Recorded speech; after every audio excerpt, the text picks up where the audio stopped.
colectivos. En definitiva, se aplica a partir de hoy, es un aumento del 45% en el autotransporte público, pasa a 76,92, o sea, casi 77 pesos el boleto mínimo, pero va a ser por muy poquito tiempo, Alejandro, porque va a ser apenas hasta el 31 de enero. Claro, porque se va Primero a de ir febrero va a haber regularizando cada mes por la inflación. ¿Va a estar atado a la inflación o va a estar atado a la búsqueda de un sinceramiento del, como se le dice ahora, del valor de cuánto debería ser el boleto? No, en una primera etapa va a ser una reformulación en función de los costos y demás. De hecho, la Secretaría de Transporte reconoce que ahí hay un retraso con respecto a la aplicación del aumento de los combustibles y otros insumos para el sector, con lo cual el aumento que se prevé para febrero va a ser porcentualmente bastante más importante que el actual. Es decir, se está hablando... Más de un 45.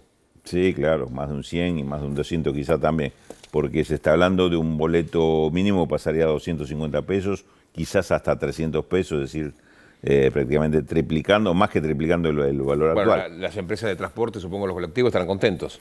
No del todo, no del todo. Dicen que es insuficiente y están especulando con que para el mes de marzo, es decir, para el siguiente aumento, se contemple que hay un costo por boleto o por pasajero de 1.500 pesos. Este es el cálculo que hacen las empresas de transporte. Dicen, ahí hay tres alternativas, así de duro fueron las cosas. Hay tres alternativas. Sí. O nos reconocen un boleto de ese nivel, o el Estado aumenta los subsidios o separa la actividad. A ver, se paraliza la actividad. A ver si me explica. 1.500 pesos quieren las empresas de colectivos, un boleto a partir del mes de marzo. Recibir por... ¿Con subsidio incluido?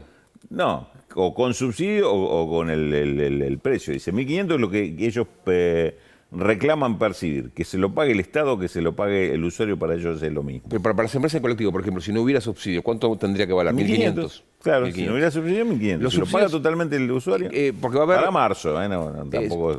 ¿Hasta cuándo va a sostener subsidios el gobierno nacional? La idea es ir bajando los subsidios a lo largo de estos 2 años. Es decir, con el mismo periodo que plantearon como periodo de emergencia hasta el 31 de diciembre de 2025, esos 2 años serían en los cuales se iría reduciendo los subsidios al transporte hasta cero, hasta eliminarlos totalmente.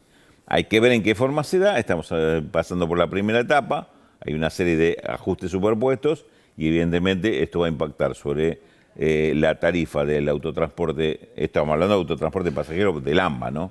Aclaremos. En febrero y seguramente en marzo, que es donde se van a dar los aumentos más importantes. Va a ser interesante ver cómo es la relación entre... Aparte sabemos que es un sector tanto gremial como empresarial complejo, el del transporte. Por cierto, y a este gobierno en particular mucho las amenazas de paro, las amenazas de cuánto debe valer las cosas no le gustan. No es... ¿Cómo va a ser la relación? Claro, exactamente.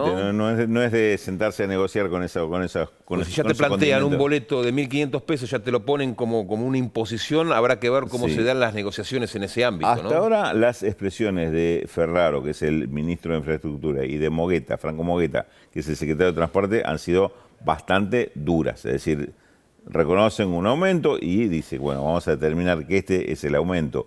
No van a aumentar subsidios, esa es la postura que tienen, al contrario, lo quieren ir bajando, pero paulatinamente llevar ese valor. Recordemos una vez más, es del AMBA, esto es autotransporte del AMBA, porque en el resto del país se manejan con autoridades provinciales, no como es el caso del AMBA, y estamos en AMBA con precios todavía muy por debajo. Ahora, esta exigencia, resto, para finalizar, Raúl, que se le hace al gobierno entrante de Javier Milei, ¿es la misma exigencia que se le hacía, por ejemplo, al gobierno de Alberto Fernández? Digamos, el subsidio que llevaba adelante esa administración era paralelo a los 1.500 pesos que están pidiendo para el mes de marzo. No te puedo decir exactamente, pero en el caso del gobierno anterior era muy flexible con el tema de los subsidios. Siempre en el caso de conflicto terminaba dando los subsidios pedidos. En este caso lo que pasa es que se dieron una serie de aumentos muy fuertes en combustible, en otros insumos en estos últimos 2 meses, que puede haber cambiado la relación o por lo menos tensó más la relación todavía. Pero como vos decís, hay que esperar a ver cómo se da claro. este choque, esta confrontación que parecería ser difícil en principio de resolver en una mesa de negociación, pero bueno, Bueno, está abierto todo. sobre todo que el año suele arrancar en la segunda quincena de febrero, ¿no? O Y sea, sí, en este país. Gracias, Raúl. de nada. Más noticias.